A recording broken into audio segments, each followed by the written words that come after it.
নমস্কাৰ আপুনি চাবলৈ আৰম্ভ কৰিছে নিউজ ট্ৰেণ্ডিং অসম। আজি হৈছে 25 জুলাই। অসমৰ লগতে ভাৰতৰ বিভিন্ন প্ৰান্তৰ পৰা আজি ৰাতিপুৱাৰ কেইবাটাও খবৰ আহি পৰিছে। এই মুহূৰ্তত জনাইছো আজিৰ প্ৰথমটো খবৰ। সৰ্বোচ্চ ন্যায়ালয়ত গোৱালপাৰাৰ উচ্ছেদৰ প্ৰসংগ। ৰাজ্য প্ৰশাসনৰ বিৰুদ্ধে ন্যায়ালয়ক অৱমাননা কৰাৰ অভিযোগ। এই মুহূৰ্তৰ খবৰ জনাইছো। সবাতোকৈ ডাঙৰ খবৰটো, গোৱালপাৰাৰ উচ্ছেদৰ সময়ত মানি চলা নাছিল ন্যায়াধীশ BR গাইভাৰ নিৰ্দেশনাৱলী আৰু স্ক্ৰীনত দেখুওৱা নম্বৰত PIL দাখিল সুপ্ৰিম কোৰ্টত। এই মুহূৰ্তৰ খবৰ জনাইছো নিউজ ট্ৰেণ্ডিং অসমৰ সমূহ দৰ্শকক।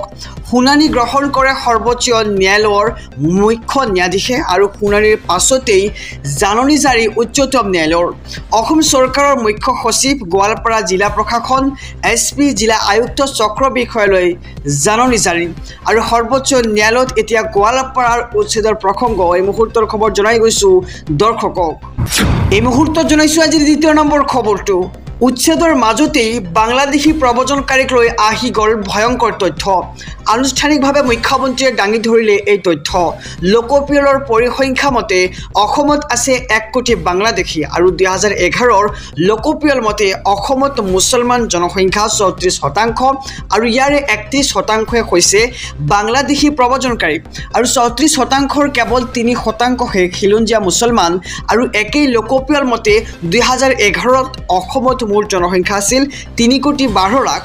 যদিহে 31% প্ৰব্ৰজনকাৰী হয় তেন্তে বাংলাদেশী হ'ব মুঠ 1 কোটি আৰু 2021ৰ পৰা 2031 চনলৈ ইয়াৰ সংখ্যা আৰু অধিক বৃদ্ধি পাব বুলি ইতিমধ্যে প্ৰকাশ পাইছে তথ্য। আৰু 2041 চন পৰ্যন্ত অসমত প্ৰায় 50% হ'বগৈ বাংলাদেশী প্ৰব্ৰজনকাৰীৰ সংখ্যা। আৰু মুখ্যমন্ত্ৰীৰ মতে এয়া লোকপিয়লৰ পৰিসংখ্যাৰ তথ্য। আৰু উচ্ছেদৰ মাজতেই বাংলাদেশী প্ৰব্ৰজনকাৰীক লৈ আহি পৰিছে এক ভয়ংকৰ তথ্য। আনুষ্ঠানিকভাৱে ৰাজ্যৰ মুখ্যমন্ত্ৰী ডক্টৰ হিমন্ত বিশ্ব শৰ্মাই দাঙি ধৰিলে এই তথ্য। এই মুহূৰ্তত জনাইছো আজিৰ তৃতীয় নম্বৰ খবৰটো। অসমীয়াৰ হাতত লাইচেন্স থাকিলেহে অসমীয়াই জীয়াই থাকিব পাৰিব।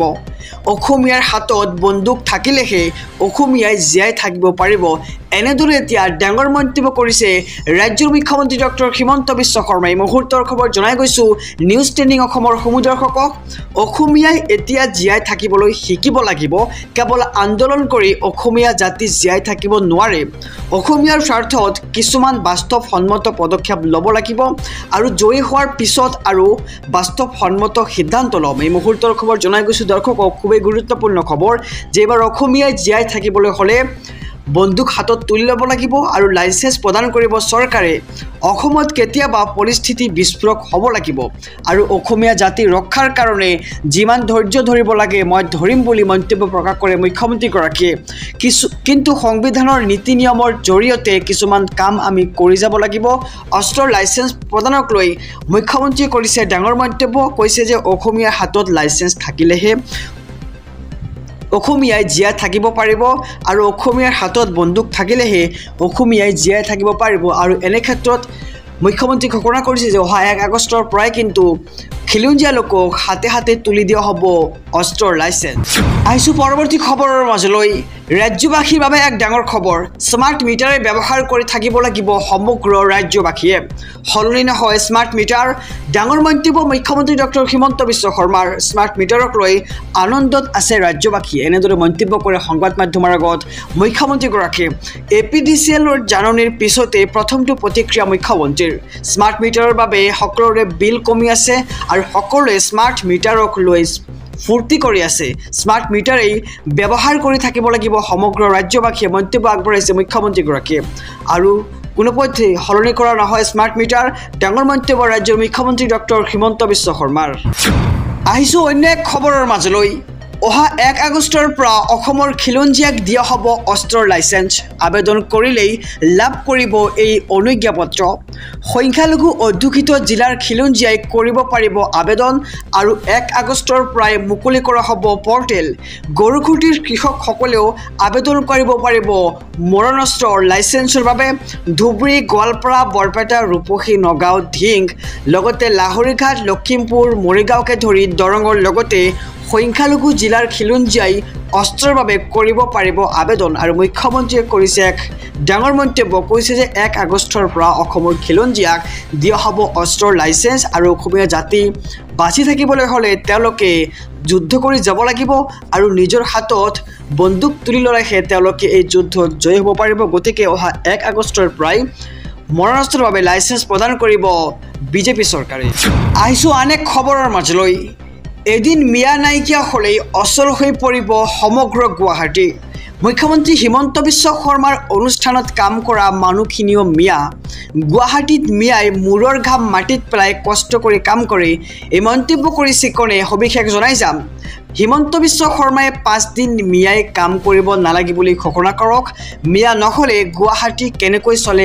আমিও চাম আৰু মুখ্যমন্ত্ৰীক এইবাৰ চ্যালেঞ্জ কংগ্ৰেছৰ মুখ্যপাত্ৰ মহচিন খানৰ মুখ্যমন্ত্ৰী হিমন্ত বিশ্ব শৰ্মাক বুলডোজাৰ ৰজা আখ্যা দিছে কংগ্ৰেছৰ মুখ্যপাত্ৰ মহচিন খানে আৰু মিয়াই গুৱাহাটীত শ্ৰম কৰিব আহে শিক্ষা ল'বলৈ আহে মিয়াই গুৱাহাটীত বেদখল কৰিবলৈ অহা নাই আৰু মিয়া মাটি ফাটি ওলোৱা নাই মিয়া অসমৰ হয় প্ৰকৃত ভাৰতীয় নাগৰিক হয় বুলি মন্তব্য কৰে কংগ্ৰেছৰ মুখ্যপাত্ৰ মহচিন খানে আৰু মিয়াক ৰাষ্ট্ৰহীন কৰাৰ পৰিকল্পনা চলিছে আগৰে পৰা মিয়াই নগাৰ পৰা মাটি কিনি লৈ ৰেংমাইত বহিছিল আৰু মিয়াক টাৰ্গেট কৰি লৈছে হিমন্ত বিশ্ব শৰ্মা চৰকাৰখনে আৰু এদিন মিয়া নাইকিয়া হলেই অচল হৈ পৰিব সমগ্ৰ গুৱাহাটী মুখ্যমন্ত্ৰী হিমন্ত বিশ্ব শৰ্মাৰ অনুষ্ঠানত কাম কৰা মানুহখিনিও মিয়া বুলিও এতিয়া মন্তব্য আগবঢ়াইছে কংগ্ৰেছৰ মুখ্যপাত্ৰ মহচিন খানে 1 আগষ্টত স্তব্ধ হৈ পৰিব সমগ্ৰ ৰাজ্য 13টাকৈ অনুসূচিত জাতিৰ সংগঠনে আহ্বান কৰিলে অসম বন্ধৰ কাৰ্যসূচী